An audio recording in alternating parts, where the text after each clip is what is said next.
আগামী ফেব্রুয়ারি মাসটি মকর রাশি ও মকর লগ্নের জাতক জাতিকাদের কেমন কাটবে সেই সম্পর্কে আমরা এই ভিডিওটিতে আলোচনা করতে চলেছি। আলোচনাটি খুবই গুরুত্বপূর্ণ হবে, তাই আশা করব আপনারা পুরো ভিডিওটি দেখবেন, ভিডিওটি স্কিপ করবেন না। চলুন তাহলে দেরি না করে আলোচনায় প্রবেশ করা যাক। কালপুরুষের রাশিচক্রের দশম রাশি হল মকর রাশি। মকর রাশির অধিপতি হলেন শনিদেব। এখন আপনারা যে অ্যাস্ট্রোলজিক্যাল চার্টটি দেখতে চলেছেন সেটি মকর রাশি ও মকর লগ্নের জাতক জাতিকাদের সাপেক্ষে আগামী ফেব্রুয়ারি মাসের গ্রহের অবস্থান। ফেব্রুয়ারি মাসের শুরুতেই আপনাদের রাশিতে রবি, মঙ্গল, শুক্র ও বুধ একত্রে গোচর করবেন। 2রা ফেব্রুয়ারির পর বুধ আপনাদের রাশি ছেড়ে বেরিয়ে যাবেন এবং কুম্ভ রাশিতে গোচর শুরু করবেন। 26শে ফেব্রুয়ারি বুধ কুম্ভ রাশিতেই রেট্রোগ্রেড বা বক্র গতি ধারণ করবেন। 5ই ফেব্রুয়ারি থেকে শুক্র কুম্ভ রাশিতে গোচর করতে শুরু করবেন। 12ই ফেব্রুয়ারি থেকে রবি কুম্ভ রাশিতে গোচর করতে শুরু করবেন এবং 21শে ফেব্রুয়ারির পর মঙ্গল 22শে ফেব্রুয়ারি থেকে কুম্ভ রাশিতে গোচর করতে শুরু করবেন। আপনাদের রাশির সাপেক্ষে পুরো ফেব্রুয়ারি মাস জুড়েই দ্বিতীয় স্থানে রাহু, তৃতীয় স্থানে লগ্ন ও রাশি অধিপতি শনিদেব, ষষ্ঠভাবে দেবগুরু বৃহস্পতি বক্রী অবস্থায় এবং অষ্টমভাবে কেতু গোচর করবেন। আসুন এবার আমরা দেখে নিই আগামী ফেব্রুয়ারি মাসটি মকর রাশি ও মকর লগ্নের জাতক জাতিকাদের কেমন কাটতে চলেছে।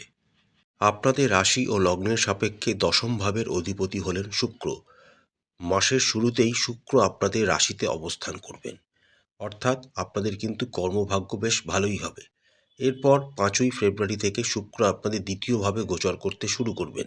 যেসব মকর রাশি ও মকর লগ্নের জাতক জাতিকারা মিডিয়া রিলেটেড অ্যাক্টিভিটিস, গান, কোনো রকম ইউটিউব ক্রিয়েটার বা বিজ্ঞাপন, ব্যবস্থাপনা ইত্যাদি কর্মের সাথে যুক্ত রয়েছেন, তাদের জন্য সময়টা কিন্তু খুবই ভালো হতে চলেছে। তৃতীয়ভাবে রাহু অবস্থান করার জন্য এই সময় আপনাদের বাণী কিন্তু মাঝে মাঝে একটু চালাক চতুরপূর্ণ হওয়ার সম্ভাবনা রয়েছে, তাই সাবধানে নিজের কথাবার্তা বলবেন। কর্মক্ষেত্রে আপনাদের উন্নতি ঘটবে, তবে নিজেদের অপোজিট জেন্ডারকে আপনাদের সম্মান করে চলতে হবে। দেবগুরু বৃহস্পতির পঞ্চম দৃষ্টি আপনাদের দশম ভাবকে পুরো ফেব্রুয়ারি মাস জুড়েই প্রভাবিত করবে। ফলস্বরূপ যারা ম্যানেজমেন্ট বা ফিনান্সিয়াল কোনো সেক্টরে কর্মরত রয়েছেন তাদের জন্য সময়টা খুবই শুভ। এই সময় আপনাদের পদোন্নতি হওয়ারও একটা সম্ভাবনা কিন্তু দেখা যাচ্ছে। যেসব মকর রাশি ও মকর লগ্নের জাতক জাতিকারা ব্যবসার সাথে যুক্ত রয়েছেন তাদের কিন্তু মোটামুটি শুভ হতে চলেছে ফেব্রুয়ারি মাসটি, তাও কিছু সাবধানতা আপনাদের অবলম্বন করতে হবে। ফেব্রুয়ারি মাসের প্রথম থেকে 4টি গ্রহের সপ্তম দৃষ্টি আপনাদের সপ্তম ভাবকে প্রভাবিত করবে। এরপর শুক্র ও বুধ ও রবি একে একে যখন আপনাদের দ্বিতীয়ভাবে গোচর করে যাবেন, 21শে ফেব্রুয়ারি পর্যন্ত মঙ্গল কিন্তু তার সপ্তম দৃষ্টি দ্বারা আপনাদের সপ্তম ভাবকে প্রভাবিত করবেন। তাই কর্মক্ষেত্রে কোনো রকম ডিসিশন নেওয়ার আগে ভালো করে বিবেচনা করে এগোবেন।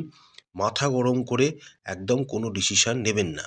দরকার পড়লে কোনো অভিজ্ঞ বা প্রাজ্ঞ কোনো ব্যবসাদার যা আপনার লাইনে ব্যবসা করে তাদেরকে জিজ্ঞাসা করে তবেই এগোবেন। বড় ধরনের ফিনান্সিয়াল ইনভেস্টমেন্ট এখন করবেন না। শেয়ার মার্কেট বা মিউচুয়াল ফান্ডে এখন কিন্তু টাকা লাগাবেন না, না হলে কিন্তু লস হওয়ার একটা সম্ভাবনা দেখা যাচ্ছে। অর্থনৈতিক দৃষ্টিকোণ থেকেও আপনাদের কিন্তু মোটামুটি ভালোই হতে চলেছে। রাশি ও লগ্নাধিপতি শনিদেব আপনাদের তৃতীয়ভাবে অর্থাৎ পরাক্রমভাবে অবস্থান করছেন, সুতরাং আপনাদের পরাক্রম বৃদ্ধি পাবে এবং নিজেদের পুরুষাকার দ্বারা আপনারা অর্থ উপার্জন করতে পারবেন। আপনাদের রাশি ও লগ্নের সাপেক্ষে একাদশ ভাবের অধিপতি মঙ্গল।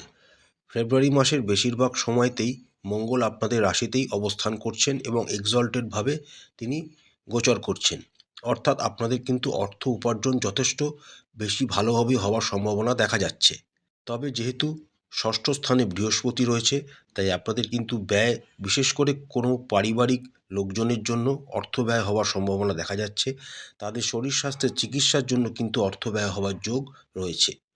দ্বিতীয় স্থানে রাহুর উপস্থিতির জন্য এবং তারপর 21শে ফেব্রুয়ারির পর যখন মঙ্গল ও রাহুর সাথে যুক্ত হয়ে যাবেন, তখন অবিবেচনামূলক কোনো কর্মের জন্য আপনাদের কিন্তু অর্থ ব্যয় হবে, সেদিকটা আপনাদের খেয়াল রাখতে হবে। দ্বিতীয়ভাবে রাহু আপনাদের কিন্তু অত্যাধিক লাক্সারিয়াস লাইফের দিকে নিয়ে যাবে, কিন্তু সেদিকে যাবার আগে নিজেদের অর্থনৈতিক অবস্থাকে বিবেচনা করে তবেই পা বাড়াবেন। আপনাদের রাশি ও লগ্নের সাপেক্ষে দ্বিতীয়ভাবের অধিপতি হলেন শনিদেব নিজেই।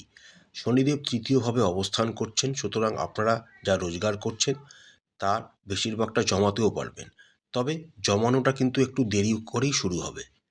অষ্টমভাবে কেতুর উপস্থিতির জন্য আপনাদের কিন্তু আনএক্সপেক্টেড কিছু এক্সপেন্ডিচার হওয়ার সম্ভাবনাও কিন্তু প্রবলভাবে দেখা যাচ্ছে, সেদিকটাও আপনাদের খেয়াল রাখতে হবে। ফেব্রুয়ারি মাসের প্রথম থেকে 21শে ফেব্রুয়ারি পর্যন্ত আপনারা জমি সংক্রান্ত কোনো বিষয়ে লাভবান হতে পারেন, সময়টা খুবই অনুকূল। স্বাস্থ্যের দিক থেকে আপনাদের রাশি ও লগ্নতে ফেব্রুয়ারি মাসের প্রথম দিকেই 4টি গ্রহ একসাথে অবস্থান করবেন, রবি, শুক্র, বুধ ও মঙ্গল। রবির খুব কাছাকাছি থাকার জন্য এই সময়কালে মঙ্গল, শুক্র ও বুধ কিন্তু কম্পাস্ট পজিশনে থাকবেন। যদিও মঙ্গল এখানে এক্সল্টেড অবস্থায় থাকবেন, তাও যারা গাড়ি চালান বা কোনো রকম যানবাহনকে চালান তাদের কিন্তু খুব সাবধানে ফেব্রুয়ারি মাসের প্রথম অর্ধটি অতিবাহিত করতে হবে, কারণ ছোটোখাটো অ্যাক্সিডেন্ট হওয়ার কিন্তু সম্ভাবনা দেখা যাচ্ছে। তার সাথে সিজনাল চেঞ্জের জন্য আপনাদের সর্দি কাশি, জ্বর, মাথা ব্যথা ইত্যাদি সমস্যা হওয়ার সম্ভাবনা কিন্তু প্রবল। দ্বিতীয়ভাবে রাহুর অবস্থানের জন্য মুখের কোনো রোগ, দাঁতের কোনো সমস্যা আপনাদের কিন্তু বিরক্ত করতে পারে। অনুকূল বিষয় হলো রাশি ও লগ্নাধিপতি শনিদেবের অবস্থান। শনিদেব পুরো ফেব্রুয়ারি মাস জুড়েই তার নিজস্ব নক্ষত্র উত্তর ভাদ্রপদ নক্ষত্রে অবস্থান করবেন এবং তৃতীয়ভাবে তিনি অর্থাৎ পরাক্রমভাবে তিনি গোচর করবেন। তাই আপনাদের শরীর স্বাস্থ্যের প্রতি তিনি যথেষ্ট মনোযোগ দেবেন এবং শরীর স্বাস্থ্যকে সঠিকভাবে রাখতে সাহায্য করবেন। ষষ্ঠভাবে বৃহস্পতির উপস্থিতি কিন্তু খুব একটা অনুকূল নয়। এখানে অতীতের কোনো রোগ আবার নতুন করে মাথাচাড়া দিয়ে উঠতে পারে, তাই নিজেদের শরীর স্বাস্থ্যের খেয়াল রাখবেন। অষ্টমভাবে কেতুর উপস্থিতিও কিন্তু খুব একটি অনুকূল ফলাফল দেবে না। কোনো আনএক্সপেক্টেড রোগও এই সময় আপনাদের জীবনে হানা দিতে পারে, তাই অবশ্যই ভালো ডাক্তারের পরামর্শ নেবেন। আপনাদের রাশি ও লগ্নের সাপেক্ষে পঞ্চম ভাবের অধিপতি হলেন শুক্র। শুক্রদেব ফেব্রুয়ারি মাসের প্রথম 4 দিন আপনাদের রাশিতে অবস্থান করবেন, এরপর তিনি আপনাদের দ্বিতীয়ভাবে রাহুর সাথে যুক্ত হয়ে গোচর করতে শুরু করবেন। মাসের শুরুটা প্রেম জীবনের দিক থেকে আপনাদের যথেষ্ট ভালো হবে। আপনারা একে অপরের সাথে ভালো সময় অতিবাহিত করতে চাইবেন এবং করতে পারবেনও।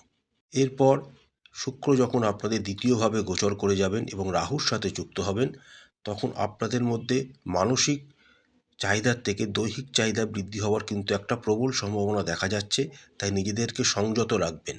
নিজেদের প্রেমিক বা প্রেমিকার সাথে কোনো রকম অশ্লীল ব্যবহার বা খারাপ ব্যবহার এই সময় করবেন না। রাশিতে মঙ্গল উচ্চস্থ অবস্থায় থাকার জন্য মাঝে মাঝে মাথা গরম বা জেদ বৃদ্ধি পেতে পারে, তাই সেগুলিকে নিয়ন্ত্রণে রাখার চেষ্টা করবেন। ফেব্রুয়ারি মাসের শেষার্ধে যখন মঙ্গলও আপনাদের দ্বিতীয়ভাবে গোচর করে যাবেন এবং সেখানে রাহু, রবি, বুধ ও শুক্রের সাথে যুক্ত হয়ে রবি, মঙ্গল ও রাহুর একটি অঙ্গারক দোষও তৈরি হবে, তখন কথাবার্তা বলার সময় খুব সংযমভাবে কথাবার্তা বলবেন। কোনো রকম প্রভোকেশন বা অশ্লীল কথাবার্তা বা আচরণ একদম করবেন না, নাহলে কিন্তু সম্পর্ক বিঘ্নিত হতে পারে। যে সমস্ত মকর রাশি ও মকর লগ্নের জাতক জাতিকারা বিবাহিত, মাসের শুরুতেই 4টি গ্রহ একসাথে আপনাদের সপ্তম ভাবকে প্রভাবিত করবে এবং সবচেয়ে বেশি প্রভাবিত করবে মঙ্গল, কারণ মঙ্গল 21শে ফেব্রুয়ারি পর্যন্তই আপনাদের রাশি ও লগ্নতে অবস্থান করবেন। প্রথমেই আপনাদের উচিত হবে নিজেদের জীবনসঙ্গীর শরীর স্বাস্থ্যের প্রতি যথেষ্ট নজর রাখা, কারণ তাদের শরীর স্বাস্থ্যের অবনতি হওয়ার সম্ভাবনা কিন্তু দেখা যাচ্ছে। মাথা গরম, জেদ একদম করবেন না তাদের সাথে এবং জীবনসঙ্গীর সাথে যথেষ্ট ভালোভাবে ব্যবহার করার চেষ্টা করবেন। অষ্টমভাবে কেতুর উপস্থিতির জন্য শ্বশুরবাড়ির তরফ থেকে আনএক্সপেক্টেড কোনো রকম এমন সিচুয়েশন ক্রিয়েট হতে পারে যেটা আপনাদের ভালো নাও লাগতে পারে, তাও আপনাদের মাথা ঠান্ডা করে এগোতে হবে। আপনাদের দ্বিতীয়ভাবে রাহুর উপস্থিতির জন্য পরিবারে কিন্তু ছোটোখাটো বাদ বিবাদ কিন্তু লেগেই থাকবে। তার সাথে চতুর্থ ভাবের অধিপতি মঙ্গল মাসের শুরুতেই আপনাদের রাশিতেই এক্সল্টেড পজিশনে গোচর করছেন, তাই মাথা গরম একদম করবেন না। তবে পারিবারিক কোনো জমি সংক্রান্ত বিষয়ে আপনারা এই সময় লাভবান হতে পারেন।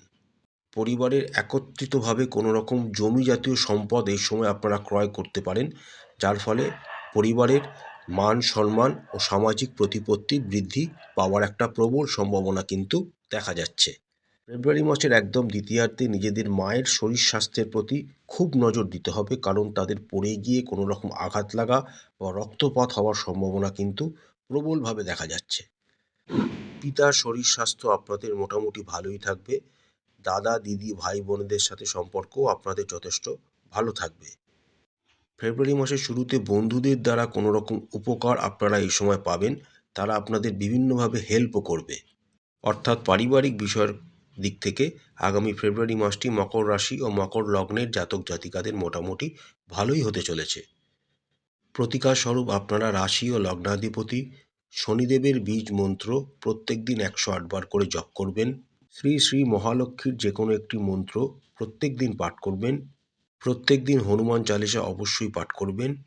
অশ্বত্থ গাছকে না ছুঁয়ে তাতে জল নিবেদন করবেন। আশা করছি আগামী ফেব্রুয়ারি মাসটি প্রত্যেক মকর রাশি ও মকর লগ্নের জাতক জাতিকাদের খুব ভালো কাটবে। মা কালী আপনাদের মঙ্গল করুন, আপনাদের সমস্ত মনের ইচ্ছা এবং মনস্কামনা মা কালী পূরণ করুন। আমাদের চ্যানেলের কন্টেন্ট যদি আপনাদের ভালো লাগে তাহলে অবশ্যই চ্যানেলটিকে লাইক করবেন, শেয়ার করবেন, সাবস্ক্রাইব করে আমাদের চ্যানেলটির পাশে থাকবেন। হর হর মহাদেব, জয় মা কালী, নমস্কার।